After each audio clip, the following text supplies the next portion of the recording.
Hi guys, तो स्वागत है आप सबका एक नई वीडियो में। तो इस वीडियो में बात करने वाले हैं तीन स्विंग ट्रेडिंग स्टॉक जो कि चार्ट पे ब्रेकआउट आते हुए दिखाई दे रहा है। और साथ में निफ्टी का भी एनालिसिस करेंगे कि निफ्टी आने वाले दिनों में कैसा परफॉर्म करते हुए दिखाई देगा। तो आइए शुरू करते हैं निफ्टी के चार्ट से। तो यह है निफ्टी का डेली चार्ट। अगर चार्ट पे देखेंगे तो मैंने पिछले वीडियो में भी बताया था, यहाँ पे निफ्टी का जो ट्रेंड है वो वहाँ पे पॉजिटिव ही बनते हुए दिखाई दे रहा है। एक जो चैनल है उसी के ऊपर सस्टेन करते हुए दिखाई दे रहा है।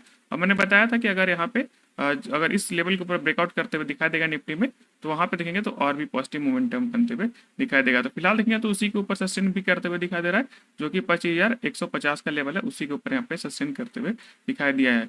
और यहाँ पे देखेंगे तो जो ट्रेंड है अब यहाँ से जो है काफ़ी स्ट्रांग हो चुका है, क्योंकि यहाँ पे नियरेस्ट जो हाई लगा था यहाँ पे लगभग 1 अगस्त को उसको ब्रेक करते हुए दिखाई दे रहा है।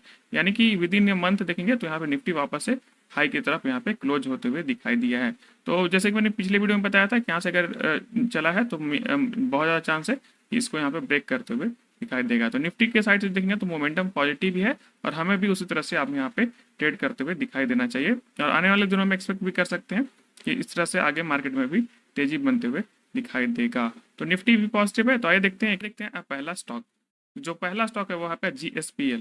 तो ये है GSPL का डेली चार्ट। तो डेली चार्ट में देखेंगे तो यहाँ पे एक रेंज था, उसी का ब्रेकआउट आते हुए दिखाई दे रहा है। तो रेंज देखेंगे तो यहाँ पे फर्स्ट टाइम जो रेजिस्टेंस क्रिएट किया था उसी को दोबारा टेस्ट करते हुए दिखाई दिया। और यहाँ देखेंगे तो फाइनल में यहाँ पे आज के ट्रेडिंग सेशन में यहाँ पे ब्रेकआउट आते हुए दिखाई दे रहा है।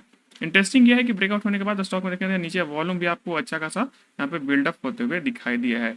चार्ट का अगर स्ट्रक्चर समझने की कोशिश करते हैं तो यहाँ पे 2 बार रेजिस्टेंस बनाने के बाद यहाँ पे एक गैप डाउन क्रिएट हुआ था, उसी के बाद स्टॉक में देखेंगे तो अंडर परफॉर्मेंस यहाँ पे बनते हुए दिखाई दिया।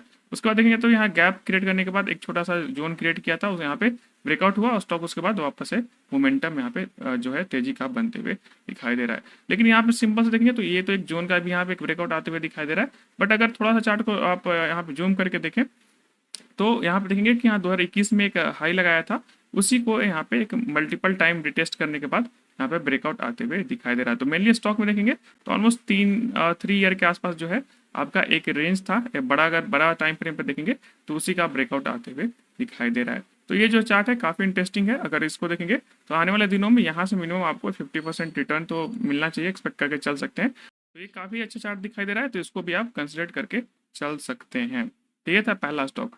आइए देखते हैं दूसरा स्टॉक। तो जो दूसरा स्टॉक है वो है आपका BPCL। तो यह BPCL का डेली चार्ट। अगर डेली चार्ट में देखेंगे तो स्टॉक में काफ़ी अच्छा रेंज बनाया था, जो कि यहाँ पे देखेंगे 15 फेब के आसपास थे यहाँ पे, यानी कि 15 फरवरी के आसपास से यहाँ पे देखेंगे तो एक हाई क्रिएट हुआ, उसके बाद देखेंगे एक बार रिटेस्ट भी हुआ, जो कि 4 जून के आसपास का यहाँ पे एक रिटेस्ट भी होते हुए दिखाई दिया है। और फाइनली यहाँ पे ब्रेकआउट आते हुए दिखाई दिया था, जो कि आपका 30 जुलाई के आसपास था। उसके बाद देखेंगे तो रिटेस्ट हुआ है, यानी कि जो स्टॉप लॉस के आसपास जो है आपका रिटेस्ट होते हुए दिखाई दिया 320 के आसपास, और वहां से स्टॉक में वापस से रिवर्सल बनते हुए दिखाई दिया है। तो आने वाले दिनों में देखेंगे तो ये भी अच्छा परफॉर्म करेगा, क्योंकि अभी तो ऑलमोस्ट मार्केट क्लोज हो चुका है यहाँ पे। और देखेंगे तो यहाँ पे हाई के आसपास ही क्रिएट हुआ है, तो देखेंगे तो आने वाले दिनों में यहाँ पे तेजी बनते हुए दिखाई देगा। तो इस चार्ट को अभी कंसिडर कर सकते हैं। अगर नीचे का बात करें तो स्टॉक में देखेंगे तो यहाँ पे नीचे का भी स्टॉक में रेंज बना था कुछ इस तरह से, देखेंगे तो नीचे से भी स्ट्रक्चर जो है आपका एक जो है नैरो रेंज में बना और उसके बाद ब्रेकआउट होते हुए दिखाई दिया है। तो ये BPCL का चार्ट है।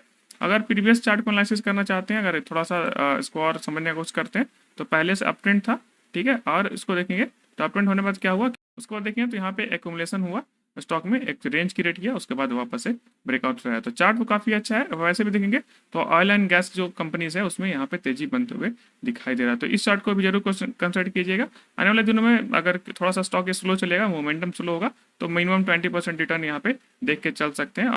आइए देखते हैं तीसरा स्टॉक। तो जो तीसरा स्टॉक है वो है आपका इंट्रो हेल्थ केयर सॉल्यूशन। तो ये है आपका डेली चार्ट। तो अगर डेली चार्ट में देखेंगे तो स्टॉक में यहाँ पे लिस्टिंग का डेट था लगभग 22 फरवरी का, यहाँ पे लिस्टिंग वाला दिन दिख रहा है। उसके बाद देखेंगे तो गिरावट आया है। गिरावट होने के बाद वापस से स्टॉक इस लेवल को रिटेस्ट करते हुए दिखाई दिया था, जो कि फेल होते हुए दिखाई दिया, यानी ब्रेकआउट होने के बाद भी ऑलमोस्ट ये फेल होते हुए दिखाई दिया था।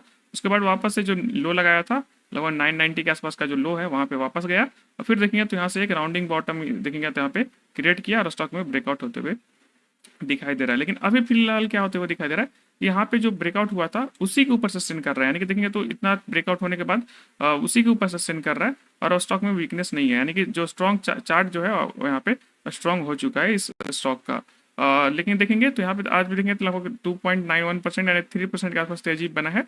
तो स्टॉक में यहाँ पे एंट्री किया जा सकता है, कोई बहुत ज़्यादा इशू नहीं है, क्योंकि ब्रेकआउट अच्छा हुआ है, तो यहाँ पे एंटर करने के लिए देख सकते हैं। जो इसका स्टॉप लॉस है थोड़ा सा नीचे आएगा, जो इस लेवल के नीचे आप भी स्टॉप लॉस मान के चल सकते हैं।